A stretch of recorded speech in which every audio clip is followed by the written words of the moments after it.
Hey, what's going on, guys? Welcome back to the Daily Rollup. My name is Kagan Dunlap, and every Monday through Friday, we put together 5 to 7 short stories that are happening globally, so that way we can provide a compressed, detailed, evening news brief for you guys. So if this is your first time here, welcome in. And, if you've been here before, welcome back. Yeah, we do this in a way to try to deliver unfiltered, non-politicized, non-opinionated, easily digestible news. Without further ado, let's get right into it.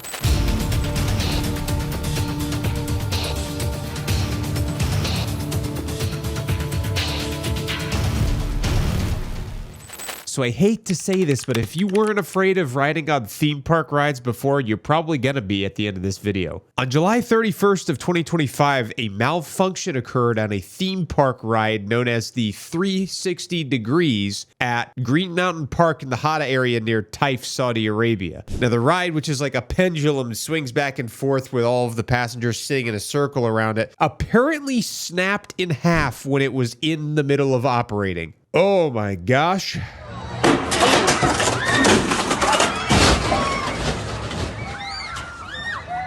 Unless that's a deep fake, that's pretty spot on. At least 23 people were injured in the incident, with reports indicating some sustained serious or critical injuries. Local media outlets noted that 3 individuals specifically were in critical condition. Now, just so it's clear, no fatalities were reported or mentioned in reference to this incident. Now, Saudi authorities have launched an investigation into the cause of the malfunction with a focus on safety inspections and maintenance protocols for the park. But this event has definitely sparked serious concern on social media about amusement park rides, globally, not just in Saudi Arabia, with people calling for stricter regulations for safety inspections and stuff like that. And can you blame them after seeing a video like that? It's real tight sphincter. That's what that is.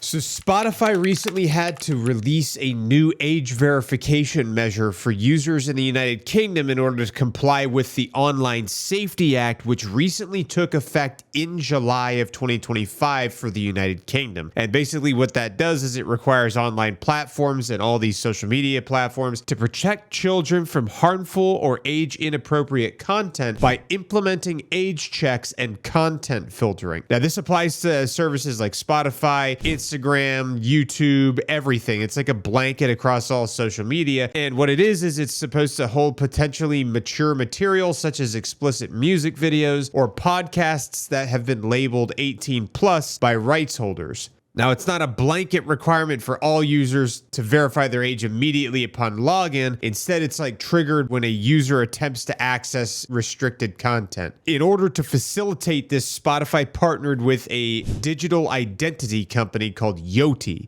And what they do is users have to start off with a selfie-based scan with their device's camera, and then it uses an AI-driven method to estimate age from the person without storing biometric data long-term, and then Yoti deletes the information after the check. However, can I verify that personally? Can I see where the data is going? I can't see that, so I can't verify that. They say that. So if you want to take them at their word at face value, sure. Anyway, if the facial scan is inconclusive or estimates that an age does not match expectations, i.e. if it thinks that you're below the age of 18, users can upload a government-issued ID like a passport or driver's license, often combined with a live selfie for matching. If you don't put a selfie or a passport in there, then your account could be suspended within 90 days. In addition, if Spotify determines that you were found to be under the age of 13, your account would be suspended immediately. Now, if you can't complete the verification or you're verified as under 18, you just won't be able to access the 18 plus material, but your account will remain active for all the other features. Oh yes, in addition, so you have 90 days to reactivate your account if it gets deactivated because you didn't submit your verification or your ID fast enough. 90 days to reactivate via email and complete ID verification to prove it. Otherwise, if not, your account is permanently deleted after an additional 7 days. There's no automatic suspension for all users who skip verification, only if you're under the age of 13.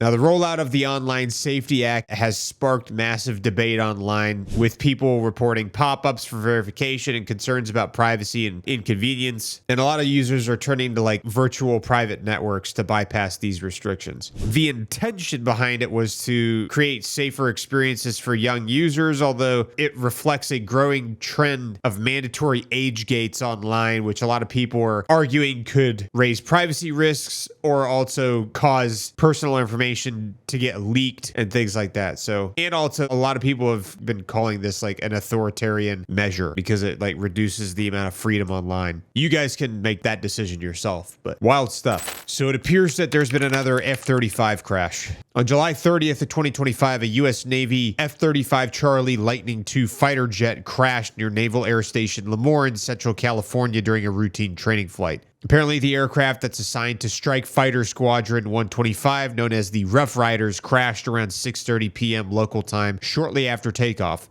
Now, fortunately, the pilot ejected safely and was reportedly unharmed, which is good, and also no additional personnel were affected or any ground injuries reported. So there's been no fatalities, no injuries. The crash site was in a field near the base in Fresno County, where the jet just burst into flames, which prompted an emergency response from local EMS, including fire crews who ended up getting there to contain the blaze. Now, currently an investigation is underway led by the U.S. Navy, but no details have been released on the specifics behind what happened or if there's a malfunction or what. Now, this is the second F-35 crash in 2025, following the U.S. Air Force F-35 Alpha crash in January during a training flight at Eielson Air Force Base in Alaska, where the pilot also escaped unharmed. Now, unfortunately, the F-35, which is an amazing airframe, like an unbelievable airframe, people don't realize how incredible the F-35 really is. Like, the things that the F-35 does for the rest of the air fleet that we have, like, put it to you this way. If you have one F-35, it makes every other aircraft and every other thing around it like 5 to 10 times better. Can't say why exactly, but trust me. Unfortunately, the F-35 program's been facing a lot of online scrutiny because of the reliability and maintenance issues related to it, but it doesn't change the fact that every partner nation we have wants these things for a reason. So there's going to be mishaps, unfortunately, with everything like this. Hopefully they can figure out what the source of the problem is and they can fix it so that way it prevents this from happening again in the future. But the big difference between the Air Force F-35 Alpha and the F-35 Charlie is that the F-35 Charlie variant is the one that's used on carriers by the U.S. Navy. They're valued at over $115 million per unit. So that's an expensive accident. That's why they take these things seriously. And I'm sure that after some thorough investigation, they'll figure out what caused it and they'll find a way to prevent it in the future. So this video was recorded sometime around July 29th during the wave of incidents that have shown aid convoys entering Gaza that were mobbed and looted during the humanitarian pause that's been allowing trucks to enter from Egypt and other places. You can see it getting swarmed by people. It appears to be, at least based on first glance, it appears to be a UN truck based on the sacks that are visible in the frames that are pretty consistent with UN marked vehicles. But look at that. It is a swarm of people. It's like a scene from a movie. I mean, that's pretty unfathomable to think about. Imagine how terrified that driver probably was. I can't imagine. In any case, this post appeared publicly first from an Israeli journalist named Amit Segal, who shared it as, quote, extraordinary footage, which is just showing the recent events in the Gaza border. And obviously the situation's still continuing to deteriorate and they're trying to get food in there, but it's not good. There's been reports that have been released that indicate that roughly 130 aid trucks entered on the first day, and that out of 130 aid trucks, over half of them were looted near the Morag access in southern Gaza, with similar incidents continuing in the following days. Now, some lootings have been attributed to armed groups like Hamas, but this specific footage aligns with the accounts of folks saying that the civilians are desperate, obviously, and then they overwhelm the convoys amid the widespread hunger and distribution challenges. Because if you have an entire population of millions of people who are starving, it's going to make people willing to do anything and everything to get food. As you can see, they're going to swarm vehicles. Like, it's going to get real hairy. You know what I mean? All right, let me ask you guys a question. Who here knew that Pakistan had a space program? Because I sure didn't. I had no idea. On July 31st of 2025, apparently Pakistan's Space and Upper Atmosphere Research Commission, which is the country's premier space agency, successfully launched its second remote sensing satellite from China's Xichang Satellite Launch Center. Now, the mission, carried out in collaboration with China Electronics Technology Group Corporation and Microsat China, utilized a Kuaizhou 1A carrier rocket to place the satellite into orbit. The launch represents significant advancement in Pakistan-China space cooperation, and it definitely boosts Pakistan's growing space program under its national space policy and vision of 2047. Now, obviously, China is helping support this, and without China's support, Pakistan wouldn't have a space program. Let's be real. Apparently, Pakistan's Space and Atmosphere Research Commission, established in 1961, and is Pakistan's national space agency responsible for space research, satellite development, and applications in areas like communication, remote sensing, and navigation. It's been pretty actively expanding its capabilities through international partnerships, particularly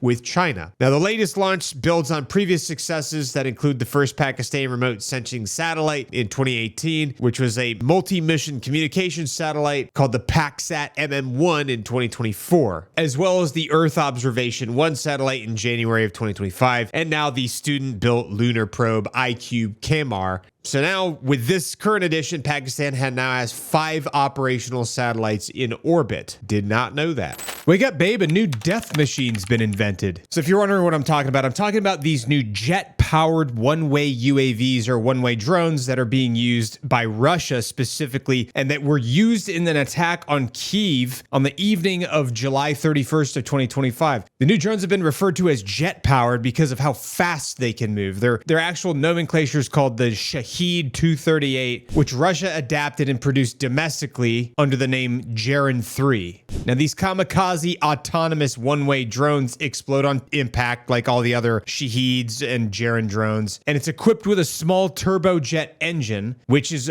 a huge distinguishable difference between the other slower versions of the Shahed models that they have. The crazy thing about these things is they can travel at around 310 miles per hour or 500 kilometers per hour, which makes them significantly faster than their propeller counterparts, which are only capable of traveling at 185 kilometers per hour. So like 2.5 times as fast. And also their operational range is extended to 2,500 kilometers instead of just 1,500 kilometers, which allows them to be launched from deep within Russian territory, enabling them to strike further, deeper distances in Ukraine. They feature a delta wing shape for aerodynamic efficiency, just like the other Gerins and Shahed drones, and a black or dark coating in order to reduce visibility for people like from the naked eye. The jet also allows it to travel at higher altitudes, meaning that these things behave more like cruise missiles than drones. And we're talking like 30,000 feet cruising altitude. Now, according to reports, there are about 8 of these drones that the Ukrainians believe they detected approaching Kyiv from multiple directions during the overnight barrage on the evening of July 31st, which during this barrage, they targeted civilian and infrastructure sites like residential buildings, healthcare centers, and also energy facilities. Now, the attack had a mixture of the jet-powered Shaheds, standard drones, and also missiles, and lasted for several hours and also caused multiple fires and injuries. At least 16 injuries were reported and 2 deaths were reported.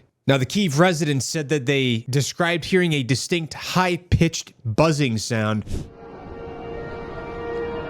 Рот не закрывай. Which is very different from the moped sound that you typically hear from the older Shaheds with the propellers. And it was shared widely all over social media because naturally when people see like bombs dropping on their location, they record it and they send it to all their friends. And also because it's just an insane time to be alive. Like, what a crazy experience to be like living in a place that's getting bombed actively and you're able to post it on social media. Like, imagine during the Blitz when Great Britain was getting bombed by the Germans. Imagine if that was something that people were able to just like record video of and post on TikTok and stuff. That would have been crazy. Now, here's the big thing that differentiates them from the other drones and why they are so deadly. Now, these slower drones like the other Shaheds and Gerin 2s and things like that are propeller driven are able to be shot down with small arms and machine guns or portable missiles. Helicopters have been shooting them down, lots of videos. But the Shahed 238 is so fast that it requires advanced interception methods, which limits how you can even take them down. So you would need to either shoot them down with another fighter aircraft like a MiG-29 or,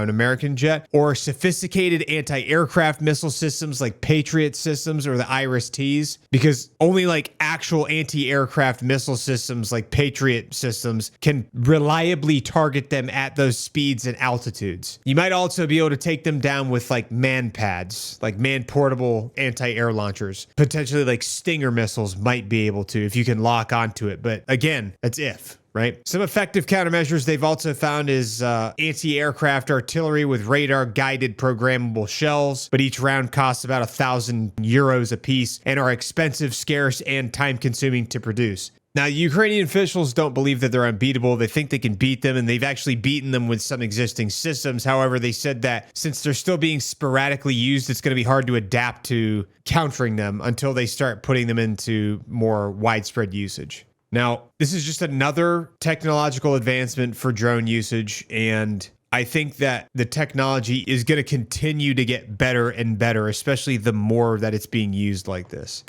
And that concludes today's daily roll-up. I appreciate you guys coming in here. That's all we've got for today. I appreciate you guys returning, for those people that have been here before, and for the new folks that are just coming around. I appreciate you popping in and checking it out. Please do us a favor, leave us a comment below and let us know if there's anything that you think that we did well, or if there's things that you think we can improve upon, or if there's something you liked about the video specifically. The comments do help support the channel. It helps massage the algorithm gods, and we can always use some help with that because we're still trying to grow this channel. We're still trying to get the long form stuff to take off so that people can see these, because if there's not any engagement, nobody's going to see these news briefs. So I appreciate you guys leaving us a comment below with your thoughts, and I appreciate the support, and we will continue to do these. We'll continue to refine them to make them better for you so that they are digestible and easily understood and hopefully informative. So anyway, thank you guys for watching. I appreciate everything. Thank you for supporting the channel, and I will see you guys in the next video.